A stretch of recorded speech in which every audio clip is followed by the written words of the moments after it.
Agot Isidro, yung artista, sinabi niya na psychopath si Pangulong Duterte. Anong masasabi mo? Ay, Reaction mo? mukhang hindi maganda.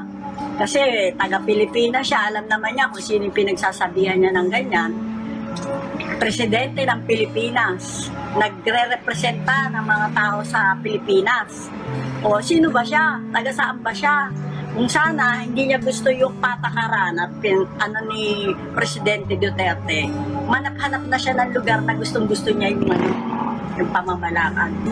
Nasaktan ka ba, Ate? Ay, syempre naman. Bakit? Presidente natin yun eh. Yun ang nagre-representa ng buong Pilipinas. Ano mang kasiraan niya, kasiraan natin mga Pilipino yun. O, hindi ba Pilipino si Miss Agot Isidro?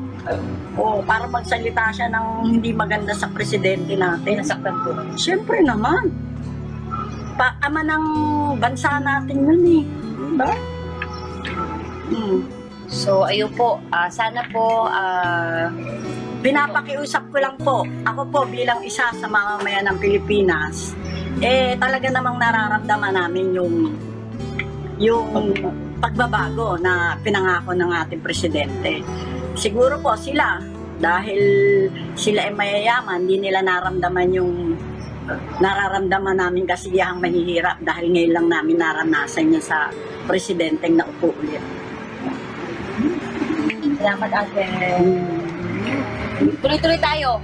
Pagtanggol natin si Pangulong Duterte. Oo naman. Bili po kayo ng prutas dito ha, sa may Malate, Mercy Fruit! Thank you, Ate. Love you rin.